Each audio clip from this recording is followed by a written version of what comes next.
Welcome.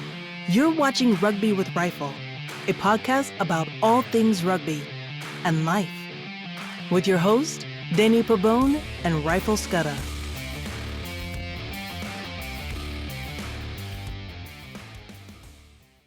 Welcome to Rugby with Rifle, a podcast about all things rugby and life. As always, I'm joined here with my friend Rifle. Rifle, how are you doing, sir?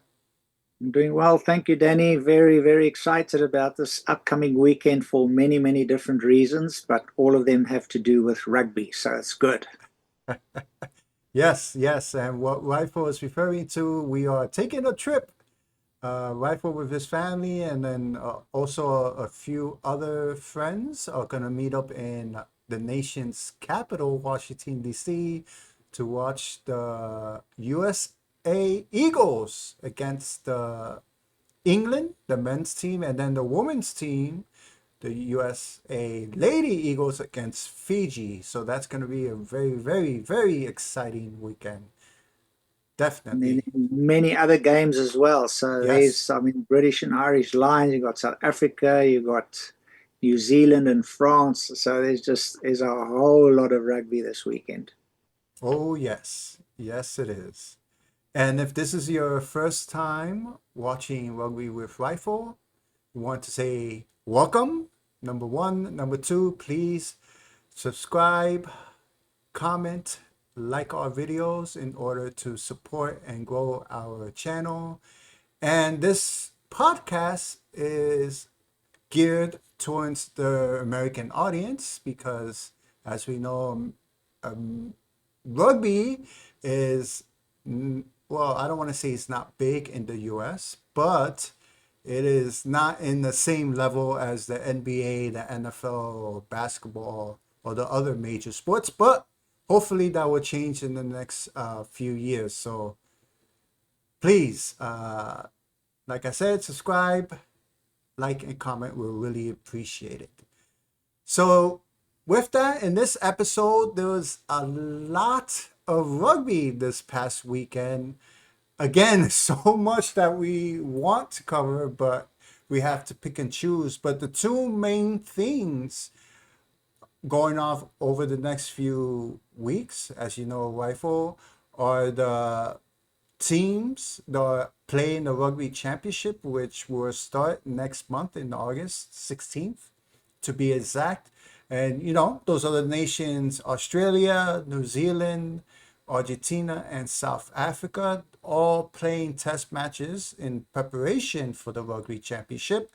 We also have the British and Irish Lions Tour, which is occurring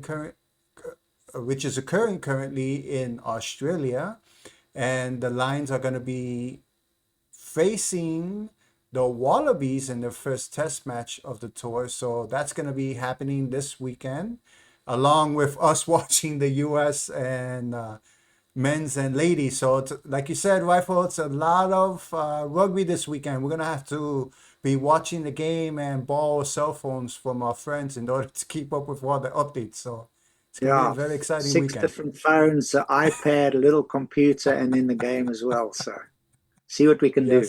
Yes, we're gonna see, and maybe take a few bathroom and food breaks. We'll see.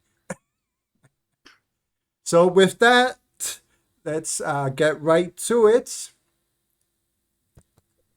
So we're gonna just be covering a few of the games that happened this past weekend, and we're gonna start off with the British and Irish Lions facing the invitational team of Australia and New Zealand. And wow, another thrashing, as you would say, Rifle, by the Lions. There's not much to talk about in this game. The Lions pretty much dominated from start to finish, and really the one thing that I remember just listening to the previous two comments after the two previous games. I know Maui Toje, who's captaining the Lions in this tour, had said that, you know, he wasn't happy with their starts the past two games. They started very slowly, That did not happen in this game. They started very fast and dominated from beginning to end. So yeah. One thing though, just is the quality of rugby from the people call it the Anzac, New Zealand and Australian side, combined Mhm. side. One would really hope that they one would think Yeah. that they would have played better. So, it's another one of those things. I mean, we've been saying about the British and Irish Lions. You take these guys from different nations, different countries, you put them together. It was the same with the Barbarians who played Mhm. against South Africa. All these different guys, different positions. They got a week to practice. You put them together, then they got to play. So, on the one hand, it's understandable, but on the other hand, the skill level should not be, what it was. So it was a very disappointing game, and I believe a lot of the rugby world expected more from the New Zealand and Australia invitation side. However, it didn't happen. Very sad. Yes. Yes. Yeah. It's tough, like you say, and it's tough to put a team together. Um, you know, with a lot of talent, but if that practice time and getting to know your fellow players, how their style of play is very crucial and very important. So yeah, Yeah, it's tough. It's tough, especially against, and you've mentioned this many times. You're picking great players from four powerhouses of rugby. So you're expected to dominate in many of these games. And that's exactly what the Lions did in this particular game. So yeah. yeah. So I don't know if we're going to come back because just looking at what you put down there, can we speak now about the British and Irish Lions selection, or should we wait till just now?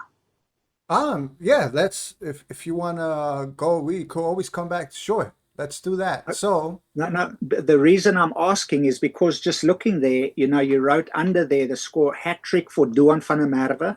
mhm. And then Owen Farrell made his appearance in the second half, and he was probably one of the best players. I mean, he looked shot. He didn't look like a man who hasn't played rugby, Yeah. international rugby, for 2 or 3 years. He hasn't been on a rugby field, I think, for 9 weeks. And he came on and he looked as sharp as I mean, he was great. So, just looking at that, one would think if Duan scores a hat trick and you see the game that Farrell had, one would, I don't know, no, I would think, my goodness, they have to make the British and Irish Lions side. And not one of those guys were chosen. That's why I'm just saying, do Oh, we come back to this? Do we? I mean, they're the hat trick and you're not in the starting. Oh, my goodness. Wow, that's sad. yeah. Oh, you know what? Wow. I just looking at the list, I didn't even catch that. You're right. Neither of these two made it to to the selected The squad first for this test, yeah. coming, yeah, for the first test. The Wow. Right. biggest heartbreak for me, and for a lot of people, I believe, is Jack Morgan, the captain from Wales. Hmm. He has been outstanding on tour. I mean, he has, even in the Six Nations where they picked him from to go to the British and Irish Lions, I mean, he was phenomenal. Even though they lost all those games, they didn't win a game. He really stood out as someone that, man, plays heart and soul, leaves it on the field, doesn't hold anything back, and he has been so good for the British and Irish Lions, not in a side. So very sad for him. I really feel sorry for him. Not even on the bench. I mean, he's not even in the starting lineup or one of the 23. So a very sad day for him, in my opinion. That's just me. Rugby, like many other sports, everyone has their own opinion and the way they see things. But to me, it's funny or sad, or it's very strange that Duan scores a hat trick. He's not in the side. Owen Farrell looked brilliant, not in the side, and Jack Morgan just played every game he played. When he's come off, people have said, "Wow, what a performance!" And he's unfortunately not there. Yes. And maybe in test number two and three, I mean, you will have to think that those two gentlemen will show up at some point. Yeah, in the yeah, there tour. are three But tests, but the first one you want to make your mark. You want to yeah. raise your hand and be there. And however, as I say here, it is what it is, and let's move on. And can we just mark the calendar, July 17th, that uh, Rifle complimented Owen Farrell. So everybody, please mark your calendars on that one. Wow. He's a good player. There's no doubt about it. Okay, we'll leave it at that.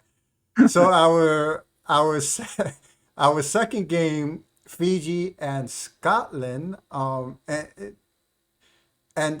I forget how many. Again, Scotland has a few players playing on the Irish tour, so you probably have a few players that were not obviously able to play for Scotland in this game. But the one thing, a big win for Fiji, because for those who know, and if you do not know, and you're just learning the game of rugby, you know, in the Rugby World Cup, teams want to avoid what they call the pool of death. And essentially what that is, there's no specifically, if you're this team in this pool, you're the pool of death. What the pool of death is, and please, Rifle, correct me if I'm wrong, is usually the pool of death are, usually has at least three teams who are, one of the top ranked teams in the top 10. And the reason you want to avoid that pool of death is you could be a highly ranked team and be not even make it to the knockout round because you're such a tough, pool or group, which is Yep. another way of saying it. So yeah, so a lot of teams want to keep winning, the lower ranked teams because they you know they want to avoid that pool that pool of death. So yeah, a great win for Fiji. Right. So the previous World Cup, I mean, in the pool of death, you had South Africa, you had Ireland, and you had Scotland in one pool. So one of the top five playing nations in the whole world were not even going to go through to the quarterfinals just because of Yes. the pool. So you want to try your uttermost best to finish as high as possible. If you finish number one in the world in rankings, Hmm. you got a better chance of skipping the pool of death. So you want to reach, as high a level or number in the rankings as you possibly can. So that was good for Fiji, but not for Scotland. But now let me ask you, Danny, if we do look at the British and Irish Lions test on Saturday, what do you notice about number 10, number 12, number 13 for the British and Irish Lions? Well, number 10, I know is Finn Russell, and he plays for Scotland. So the other two Right. must play for Scotland as well. Right. So you got that's maybe one thing Andy Farrell was going for because we speak a lot about connections on the field and who you Hmm. slot in with who. So on the first game in the midfield, which is very, very important, a lot happens in the midfield. You want guys that know each other, they Yeah. gel, they understand how one another play. You've got, they're three Scottish guys. So I mean, those guys in the midfield, not playing for Scotland, Fiji, they got all their players there, hopefully. That makes a huge difference, especially in the back line there, where three of your absolute top players and Finn Russell, arguably their top player, not even there. So, that could have helped. That definitely helped Fiji a lot. Not to take anything away from Yeah. Fiji, but you would rather play Scotland where, six or seven of their players are not there than facing the whole Scottish side.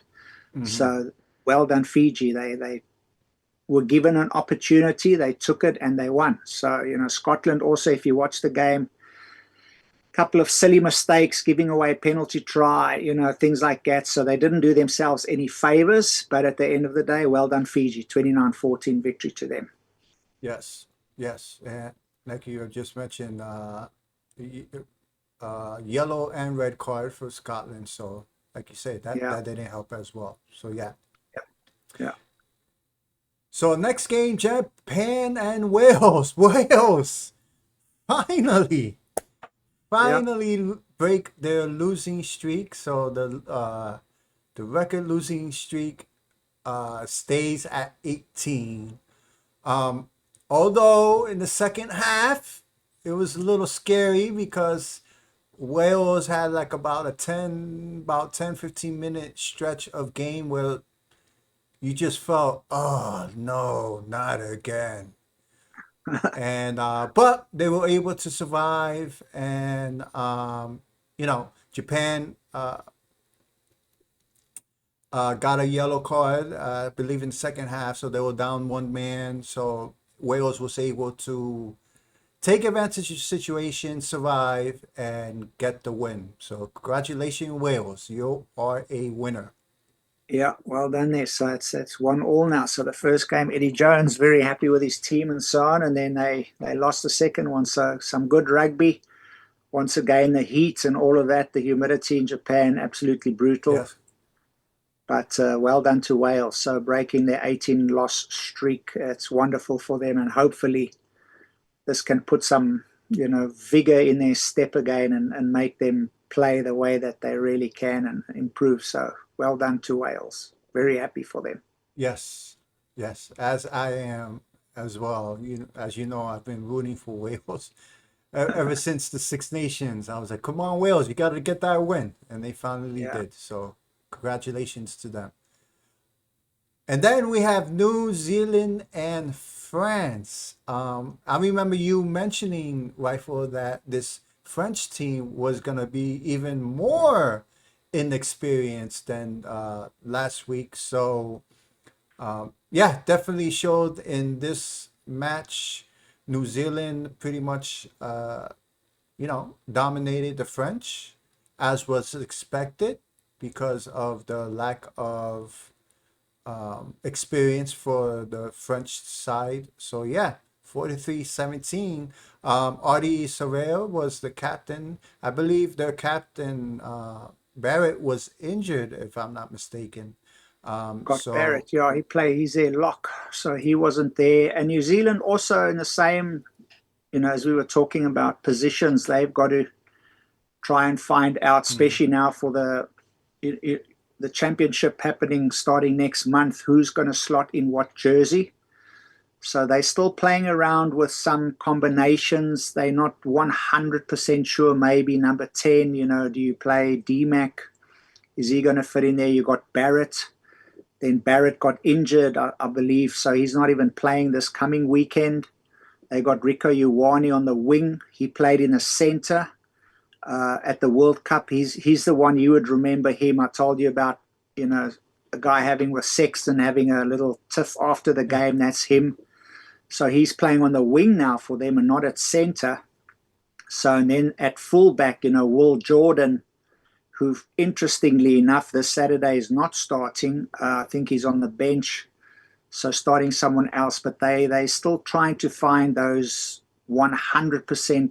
These are the players, these are the numbers and the jerseys that they're going to be putting on. So they're still playing around. And as I say, Artie being captain now and doing very, very well. But yes, France definitely a less experienced side last Saturday. So it was expected that they would, lose a little bit further than the first test, because in the first test, even though a lot of New Zealanders said, it's a B team, we're playing France's B team, they definitely gave them a bit of a push. It was not mhm, an easy game. But last Saturday, and that's the thing about France, is like South Africa, like Ireland, got a lot of depth. Ireland, not as much as France, in my opinion, or South Africa, but definitely, oh my goodness, a lot of young players coming up through the ranks. Their club rugby is absolutely phenomenal, and just giving those young guys an opposition in the best, having to play New Zealand. I mean, it doesn't get more difficult than that. If you're a youngster and you play one of first of your tests, giving you an opportunity to play for Le Bleu, and you got to play the All Blacks, doesn't get bigger than that. So very, very good opportunity for them, but New Zealand just too strong on the day. So we'll have to see what happens next weekend. yes, yes. And just this just came to my mind before we move on to a few other games this past weekend. Um, just comparing to the NFL, I likened France to the Kansas City Chiefs. As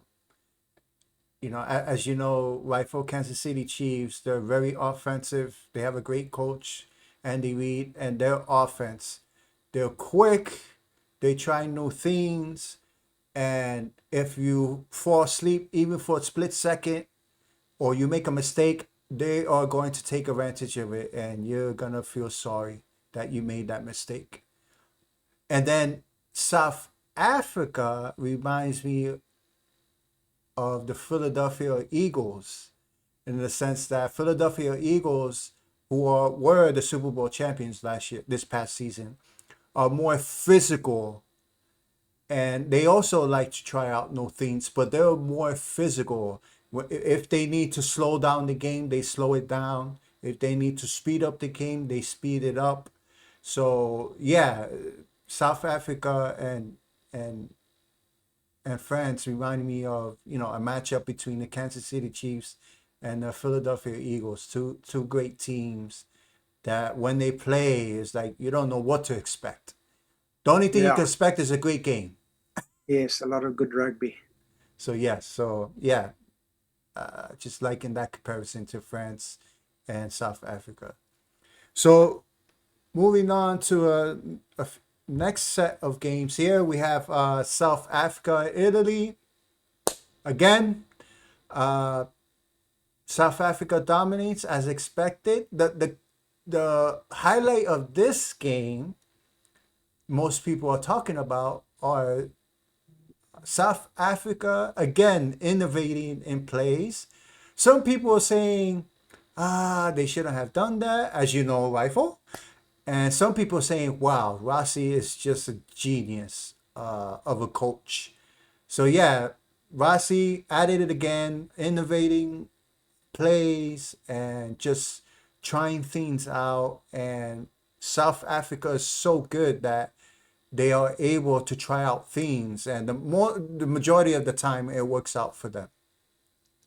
Yeah, the saddest part for me as a Springbok is there were two brothers playing in the team, and they had the opportunity to play together, the Visas, and Yes. the one brother got a little angry when the prop messed around in a, you could see the game as it went on, something was going to happen.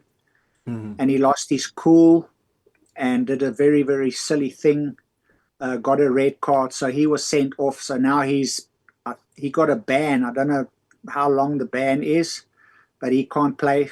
Jasper Visa, he can't play for a couple of games. So he didn't have the opportunity to play with his brother. They would have made history. So that was very, very sad. But then, yeah, just all that as the rugby world talks about innovations of Rassi and so on, what they did, and here we are talking about it, as is the whole rugby world. Is it good? Is it bad? It's good that we're talking about it. But the amazing thing to me is, I don't know if you watched the game where they actually did the kind of lineup pick out, where they picked up the guys in the back line. That was a move. They got that from a very, very good rugby school in South Africa, Paul Roos Gymnasium. Or I don't know if it's Gymnasium, just Paul Roos. They're in the Cape. And it was one of their B teams, under 19 B team, that came up with that move. And somebody saw it and brought it to Rassi, and he said, okay, let's try it. I mean, no one really pays attention to a B side in South Africa. You follow the A team and the first team and so, but he has a B team doing this, coming up with this move, and there the next thing you see it. And then Rassi actually going, the guy saying and giving the coaches credit, saying, it's not me, I don't know, we've seen this before, I didn't come up with it. So I really, really liked that he would give the coaches who came up with it all the credit for the move. Now, is it legal? Should you do it? Should the rugby board, come in with laws and things like that? That's what we're discussing today, a week after the game. But it was very interesting that he told where he got the move from, gave them the credit. So I really enjoyed that. But just having all the coaches that they have for South Africa, having Tony Brown from New Zealand, who played for the All Blacks. Then he came to South Africa. He played at the Sharks in Western Province for a while. They call it Tony Ball because he's a backline. And those backs of ours now are so much different than what they were 3, 4, 5, 6 years ago. running the ball and just spreading the ball, and just it's really wonderful to see the change in the rugby, and what he has brought, just his innovation as a backline coach and what he's brought to the game in South Africa. So some people like it, some people don't. It's just nice to see. I don't know if I were anywhere else in the world against South Africa, would I be complaining? Probably. But I am in South Africa, so I like it. It's working for them. I enjoy watching them, and they're doing well. So we'll see how it goes. But yeah, So unfortunate red card there for South Africa. Also a yellow later, so also a red and a yellow. South Africa down to 13 players. But on the other hand, now, even if that is not a good thing, to see if the team can really get their things together with 13 on the field. Who's going to cover the positions that are missing? Can you move guys around? Do you bring on a player that can play, 2 or 3 different positions? Or so you have to think about these things, and it's all good preparation for the Rugby Championships that are coming up next month, because those are going to be huge. And South Africa has to fly to New Zealand to play at Eden Park, where they have not lost for 50 tests. They got a winning record of 50 tests. And when they heard South Africa's coming, they said, we want to take you on an Eden Park. So, I mean, it's going to be absolutely gigantic when South Africa take on New Zealand in New Zealand at the fortress of Eden Park. It's wow, what a build-up. So it's going to be wonderful. yes, it is. So our next game,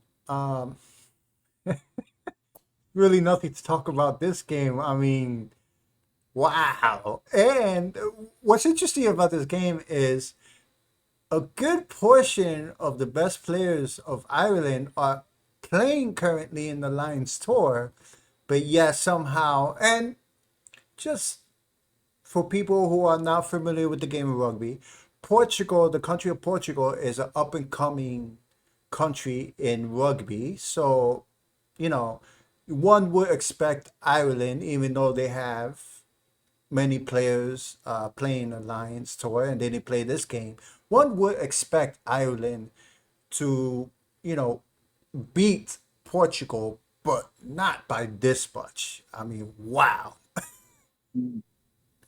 I don't know, Portugal, I think they won their first game in the World Cup. I mean, when you saw that, and just what elation, everyone that Hmm. was there from Portugal. And they play against teams like Spain, they play against teams like Georgia, they play Japan, countries like that. So for them to play against one of the top countries in the world, even though they're missing all of those players, I would liken that to, uh, say your team, or say the Kansas City Chiefs are going to play American football against a South African NFL, football side in South Africa. That's what it would be like. Mm. I mean, it's just the size, and what we were talking about earlier about the feeder system. The French have got so many players that they can call upon. South Africa, so many players, and look at Ireland there. That just proves the point there. Their club rugby is so strong. They're doing so well. They've got an amazing feeder system. And, half of the team, more than half of the team is gone. They're playing for the British and Irish Lions, and you wouldn't know it. They've pulled up players there. You got guys there that played in the Six Nations, that weren't picked for the British and Irish Lions, young guys, Pendergast, these guys coming up. So also a wonderful opportunity for them to gain experience and play international rugby. But for Portugal, on the other hand, even though you lose that much, I mean, they scored. They got a try against one of the best teams in the world. I mean, you start with literally baby steps. Yeah, you lost 106-7, but you scored a try against him. So somewhere you did something right to get through their defense. You didn't give up. You didn't lie down and say, oh, we're so far behind, let's just give up. So at the end of the day, great job for Portugal scoring a try against Ireland. That's phenomenal. Big loss, but that's the only way you're going to get better. That's the only way. You can't play people that's your level the whole time and think you're going to improve. So good job to Portugal for scoring, and watch them. They're getting better. Who knows, 5 years, 10 years from now, where Portugal might be. Yeah, we shall see. We shall see. And especially with more, you know, well, I should say, other European countries investing more in rugby over the past few years. So we shall see. Hopefully, teams such as Portugal, Spain, you mentioned Georgia, Georgia, yeah. all those teams who have invested a little more over the past few years into their rugby programs. Hopefully, in a few years, they will be able to compete with the likes of France, Ireland, England, and all the other powerhouses in Europe. So yeah. Yeah, I mean, you just mentioned Spain now, but I believe, if I'm not wrong, it was the first time America's ever lost to Spain. There, Hmm. you got it on the slide there. So Spain for their soccer or football, soccer? Yeah, Hmm. just trying to think about the right terms. Yeah, for their soccer, And the basketball, actually, they they have a very good national basketball team as well. basketball team when they Hmm. play against America, yeah, they do well in the Olympics and so on. So those are the two big sports that, if you say Spain, that's it. But now, yeah, they come and they beat America. Yeah. So wonderful. So once again, just rugby growing in Europe, countries that are normally, associated with football. So that with soccer. So that's very good. So unfortunately for us in the US here, the US Eagles losing first time to them. So, and the US Eagles this weekend, if you thought Spain was hard, now you Don't play say it, Rifle. Don't say it. now you play I England. wanna. I'm Uh, having. I'm having just a fantasy dream that it will be a good game. So don't say it. Please don't say yeah. it. So we'll see. But we'll be there. We'll be cheering for America, no doubt. We'll be We'll cheering, or definitely be cheering for we'll America, be no doing doubt. something. So yeah, so yeah, I unfortunately, if I have to be true to myself, if it's not gonna be pretty against England, but who knows? God may provide a miracle. Who knows? Let's see. We'll be there, however it happens. Yes, we're gonna enjoy it no matter what. Right. So since you've spoken about U.S. and Spain already, so the last game, Argentina and England. What a heartbreak for Argentina. This was an amazing defensive game. Strong defense by Argentina. Argentina was actually up 17-14 at halftime. And with 1 minute to go at the end of the game, England scores. And what a heartbreaking loss for Argentina. But what a game. Down to, as I say, down to the wire. And Yes. Argentina just let that try through at the last minute. Yes. Heartbreaking stuff, but good rugby. Good, hard rugby. Yes. And as we've mentioned many times before, Argentina over the past decade or so, really, again, another country that has invested into their national rugby program, and it is showing because like you've mentioned before, they've played a lot of the big names and have some wins against them over the past few years. So yeah, They last year they beat every top team in the world. yeah, wow, They beat everyone in the Rugby Championship. They beat South Africa. They beat the All Blacks. They beat Australia. So I mean, they've taken out every side. So they are a team to be reckoned with any day that you play them. yeah. And I believe they're currently ranked either fifth or sixth in the top 10, if I'm not mistaken. So yeah, Yeah, they're definitely doing good. have come up over the past decade or so. Yeah. Okay, so let's talk about as we had as you had mentioned at the beginning of the episode, a couple of the players that were left out of the first test match against the Wallabies. So this is the list of players, the 23 that are going to be taking on the Wallabies this coming Saturday, July 19th. So I think you had mentioned already a couple surprises. Like you had mentioned before, Rifle, you're surprised that Duhan wasn't selected with his great performance against Uh, the last game. yeah, let me correct that. If I just saw your you're right up there. Scoring a hat trick was great, but they're talking about his defense that is not the best. Okay. So he's phenomenal on attack. I mean, can you remember in the two previous Six Nations, he scored that hat trick against England? I mean, he's just phenomenal. But they're talking about they're a little bit worried about his defense. So Okay. that might be a reason, he's not picked in there. So just surprised. I mean, he's good with attacks, but maybe they want to make sure that defending the first test against the Wallabies, they have to have the guys here that they can count on and know these guys defend very, very good. So that might be a reason. So he's the James Harden of rugby, and that's a basketball joke there. If you don't know basketball, disregard that joke. Um, so yeah, so we have here the one player that, and for those of you who are beginning to learn the game of rugby, we have the Dan Sheehan hooker, we have the two props, we have Mario Toje at the lock position, we have the two flankers, we have the number 8, Jack Conan. So, and then, and then we have Ben Earl, who's also number 8. I remember you mentioning Ben Earl during the Six Nations, all the chaos he caused against the opponents for England.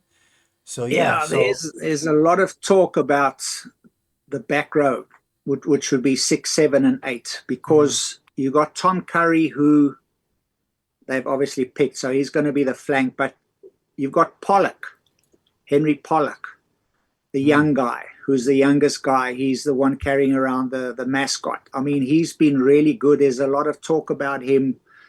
He's not even on the bench. He's played well. He hasn't done anything wrong. You've got Morgan, who's not there, so I was listening to a couple of podcasts and just what people are saying about, they maybe for this first test, they wanted to just be safe. So in Tom Curry, you know exactly what you're going to get, but then you've got him on the flank. They're talking about the lineouts that haven't been the best, so you want some length, for a lineout. Ben Earl, like I said, I mean, wow, he has been absolutely phenomenal on the bench, not starting the game. So I'm not quite sure, what they were doing there, how they picked that. We'll have to see how it goes on Saturday.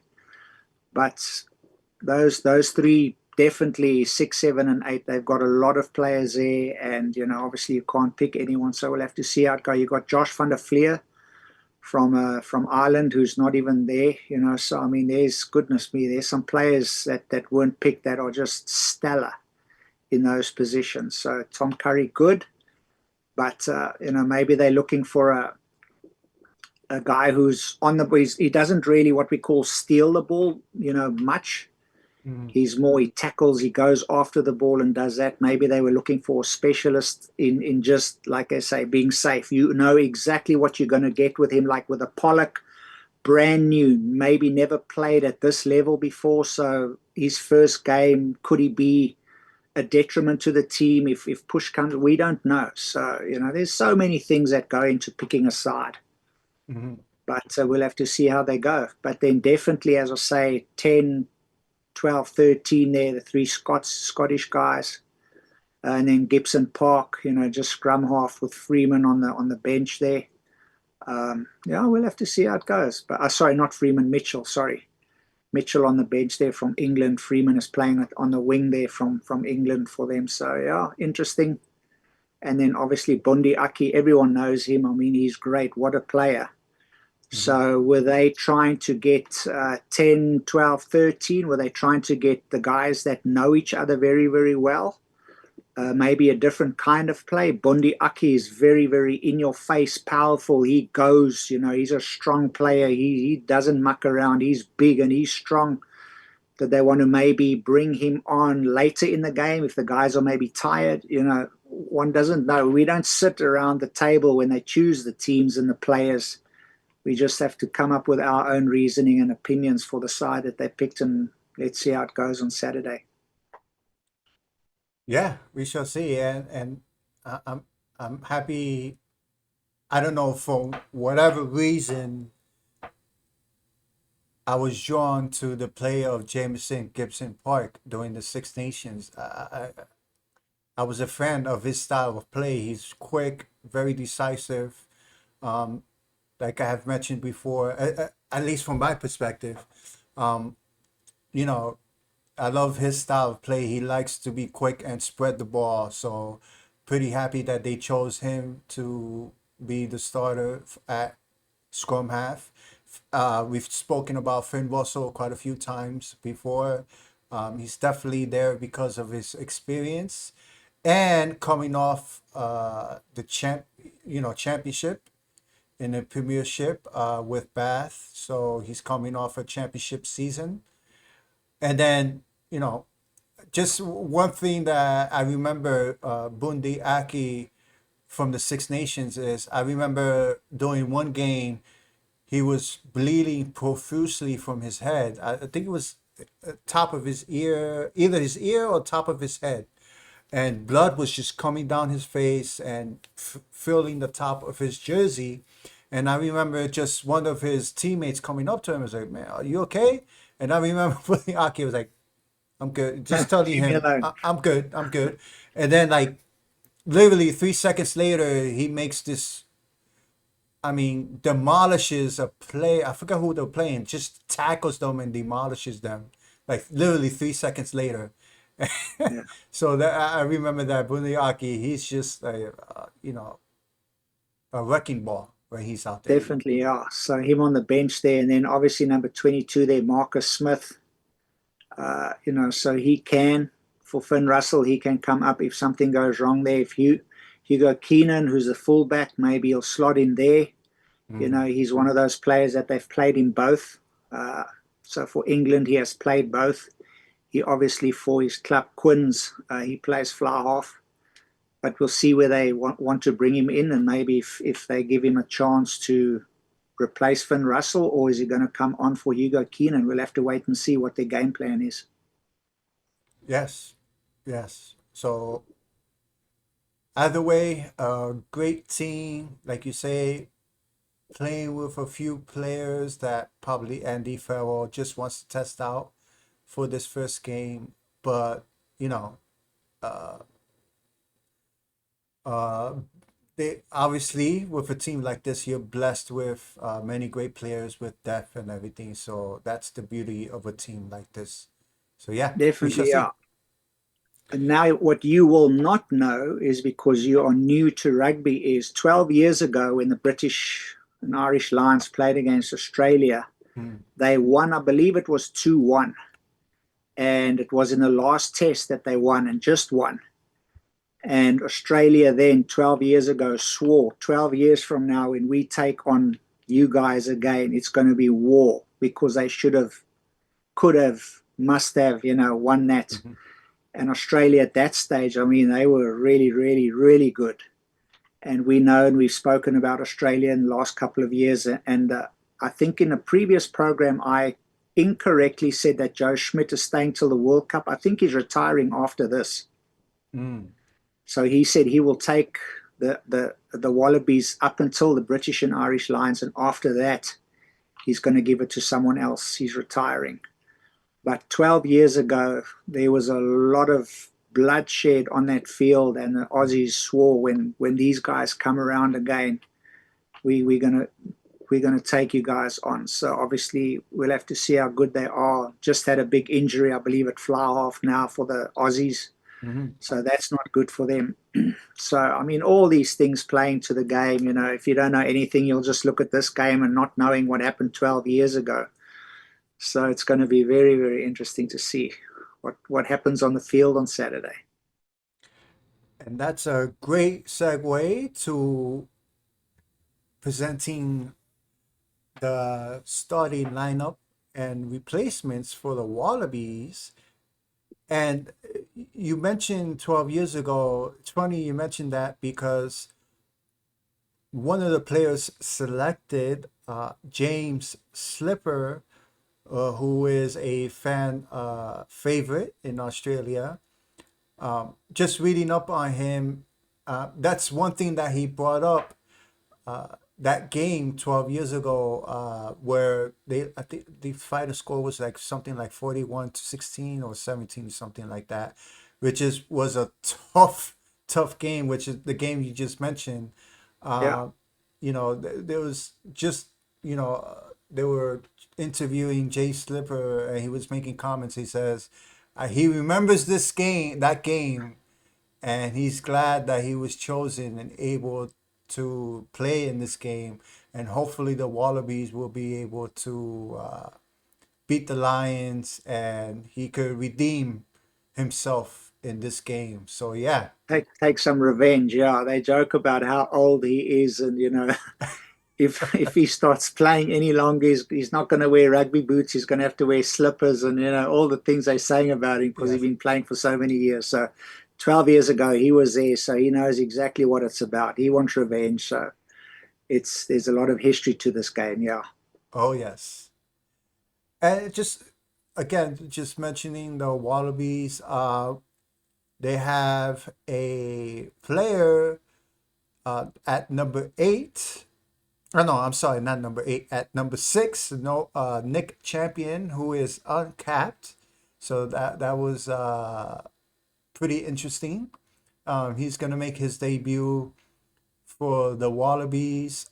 He played a season, if I'm not mistaken, in the top 14, the French league, and then obviously he's now in the Super Rugby. I believe he's playing for the Waratahs, is it? Well, please forgive me. I don't. Oh wait. Actually, it says here Western Force. I'm sorry. He's currently playing for Western Force. And then you have other. Um, we have one Centurion, player who's played at least 100 caps, and that's we just mentioned James Slipper. Then we have a few other players who are in the, have between 60, 70, 80 caps. So you have a mixture of some young guys, some guys that have been doing it a long time, and then a couple of uncapped players in this team that was, announced, with one actually starting. So that was pretty interesting to see. yeah, gonna be fun to watch. Yes, yes. So we shall see what happens on Saturday between the Lions and the Wallabies. So yeah, we shall see. So just a few plays that I wanted to highlight before we end this episode here. So this first play was the play that after Japan scored this try, I was like, oh no, not again. Wales is going to self destruct in the second half. They're going to lose. Because I believe this was the first of 2 tries in the second half of Japan. And then Japan scored again a few minutes later after this to bring the score within 2.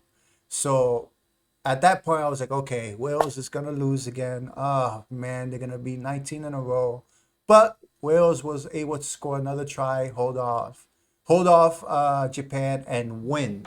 So this was the try. And let me just make this a little bigger here. This was the try that made me think, oh no, Wales is going to self-destruct again in the second half. So we have here Japan. So we have here Wales has the ball, gets tackled, and this is where it goes off the Wales.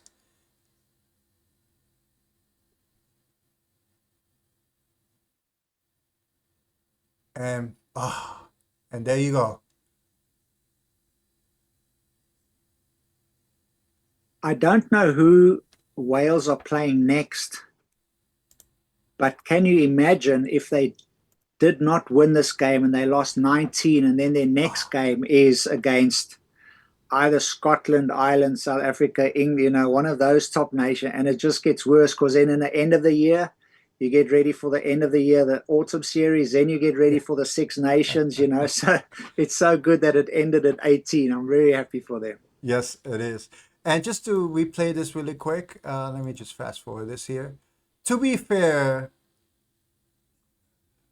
this wasn't such a great pass. I mean, he could have caught it. It was catchable, but it was a little high, cut off guard, and to be fair to the player who mishandled the ball.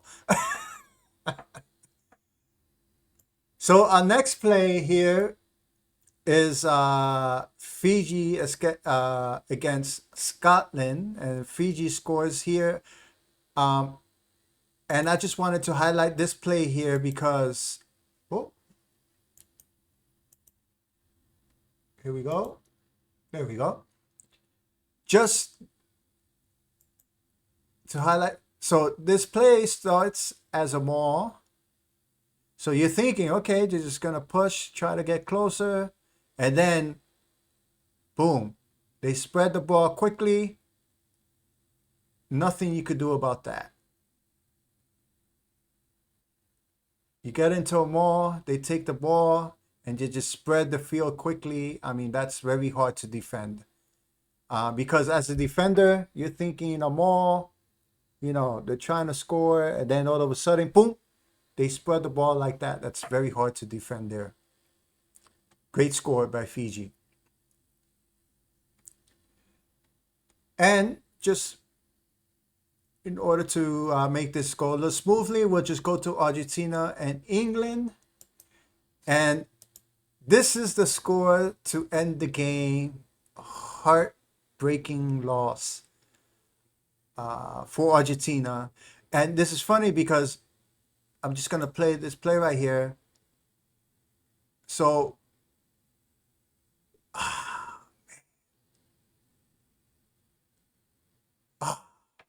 and this play pretty much ends the game, and that's the win for England. So just want to replay this again.